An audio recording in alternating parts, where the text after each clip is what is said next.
Assalamualaikum warahmatullahi wabarakatuh. Perkenalkan, nama saya Lisa Maya Syafitri, NPM 12121000263.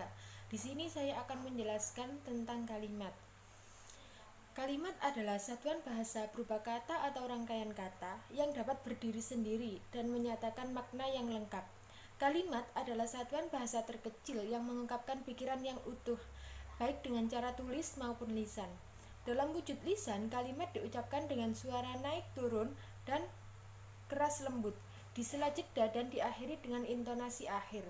Sedangkan dalam wujud tulisan berhuruf Latin, kalimat dimulai dengan huruf kapital dan diakhiri dengan tanda titik untuk menyatakan kalimat berita atau kalimat yang bersifat informatif. Tanda tanya menyatakan pernyataan dan tanda seru untuk menyatakan kalimat perintah. Sekurang-kurangnya kalimat dalam ragam resmi, baik lisan maupun tulisan, harus memiliki sebuah subjek dan sebuah predikat. Bila tidak memiliki keduanya, pernyataan itu bukanlah kalimat, melainkan hanya sebuah frasa. Di sini kalimat dibagi menjadi dua, yaitu kalimat tunggal dan kalimat majemuk. Kalimat tunggal adalah kalimat yang hanya mempunyai satu pola kalimat, yaitu hanya memiliki satu subjek dan satu predikat serta satu keterangan jika perlu. Yang kedua yaitu kalimat majemuk. Kalimat majemuk adalah kalimat yang mempunyai dua pola kalimat atau bisa lebih. Kalimat majemuk ini terdiri dari induk kalimat dan anak kalimat. Cara membedakan anak kalimat dan induk kalimat yaitu dengan melihat letak konjungsi. Induk kalimat tidak memuat konjungsi di dalamnya. Konjungsi hanya terdapat pada anak kalimat. Setiap kalimat majemuk mempunyai kata penghubung yang berbeda, sehingga jenis kalimat tersebut dapat diketahui dengan cara melihat kata penghubung dan digunakannya. Jenis-jenis kalimat majemuk ada beberapa, salah satunya yaitu 1. Kalimat majemuk setara, 2. Kalimat majemuk rapatan, 3. Kalimat majemuk bertingkat, dan 4. Kalimat majemuk campuran. Yang pertama yaitu kalimat majemuk setara. Kalimat majemuk setara merupakan penggabungan dua atau lebih kalimat tunggal yang kedudukannya sejajar atau sederajat. Berdasarkan kata penghubung atau konjungsi, kalimat majemuk setara terdiri dari 5 macam yaitu penggabung, penguat atau penegasan, pemilihan, berlawanan, dan urutan waktu. Contoh 1. Rani pergi ke pasar itu kalimat tunggal dan Rudi berangkat ke bengkel kalimat tunggal 2. Jika digabung menjadi Rani pergi ke pasar sedangkan Rudi berangkat ke bengkel, itulah yang merupakan kalimat majemuk. Yang kedua yaitu kalimat majemuk rapatan. Kalimat majemuk rapatan adalah gabungan beberapa kalimat tunggal yang karena subjek, predikat atau objek yang sama, bagian yang sama hanya disebutkan sekali. Contoh 1. Pekerjaannya hanya makan, kalimat tunggal. Pekerjaannya hanya tidur, kalimat tunggal 2. Pekerjaannya hanya merokok, kalimat tinggal 3. Jika digabung, pekerjaannya hanya makan, tidur, dan merokok, itulah yang merupakan kalimat majemuk rapatan. Kalimat majemuk bertingkat. Kalimat majemuk bertingkat adalah penggabungan dua atau lebih kalimat tunggal yang kedudukannya berbeda. Di dalam kalimat majemuk bertingkat terdapat unsur induk kalimat dan anak kalimat. Anak kalimat timbul akibat perluasan pola yang terdapat pada induk kalimat.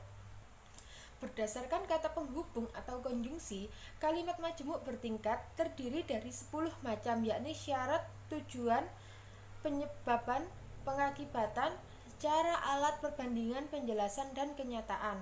Contoh 1. Kemarin ayam mencuci motor, induk kalimat. 2. Ketika matahari berada di ufuk timur, anak kalimat sebagai pengganti keterangan waktu. Jika digabung menjadi ketika matahari berada di ufuk timur, ayah mencuci motor. Yang berikutnya yaitu kalimat majemuk campuran. Kalimat majemuk campuran ialah gabungan antara majemuk setara dan kalimat majemuk bertingkat. Sekurang-kurangnya terdiri dari 3 kalimat. Contoh 1. Tony bermain dengan Kelvin, kalimat tunggal. Rina membaca buku di kamar kemarin, kalimat tunggal 2 dan induk kalimat. Ketika aku datang ke rumahnya, merupakan anak kalimat sebagai pengganti keterangan waktu. Jika digabung, Tony bermain dengan Kevin dan Rina membaca buku di kamar.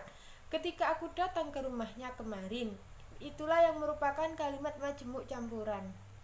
Berikutnya yaitu pola kalimat. Kalimat yang kita gunakan sesungguhnya dapat dikembalikan ke dalam sejumlah kalimat dasar yang terbatas.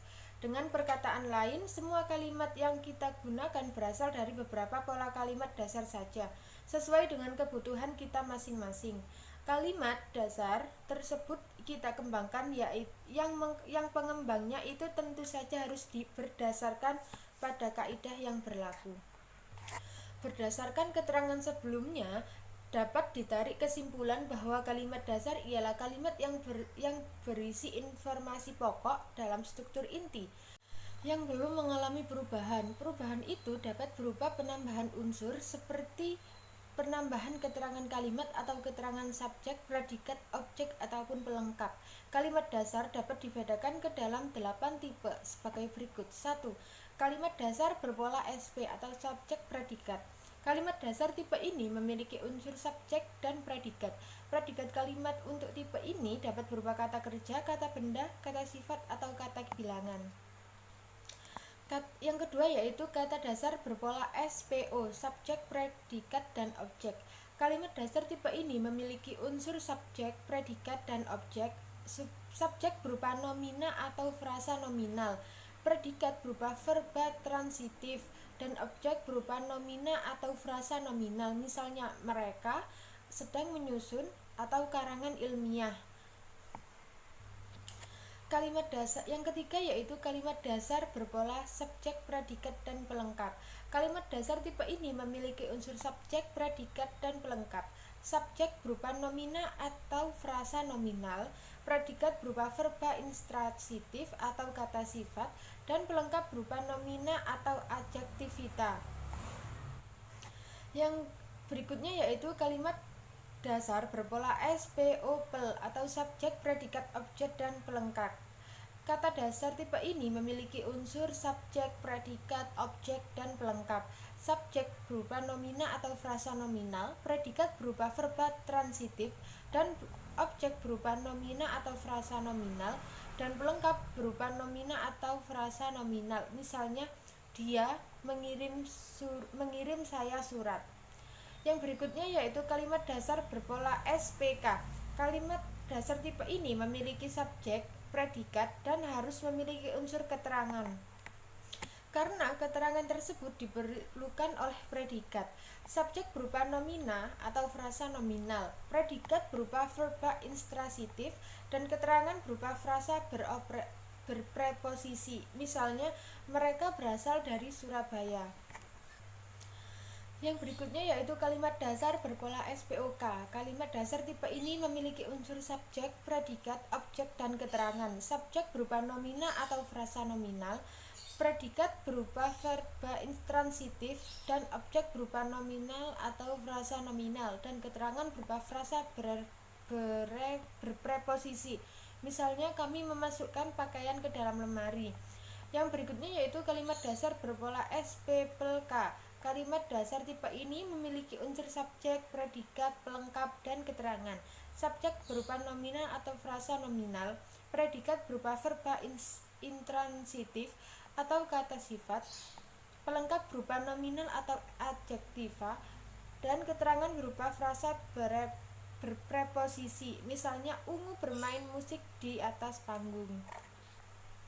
Berikutnya yaitu kalimat dasar berpola SPOPL. Kalimat dasar ini memiliki unsur subjek, predikat, objek, pelengkap, dan keterangan subjek. Berupa nominal atau frasa nominal, predikat berupa verba intransitif, objek berupa nomina atau frasa nominal, pelengkap berupa nomina atau frasa nominal, dan keterangan berupa frasa berpreposisi. Misalnya, dia mengirim ibunya uang setiap bulan. Kalimat berpelengkap menggunakan kata pelengkap untuk membuat kalimat supaya utuh.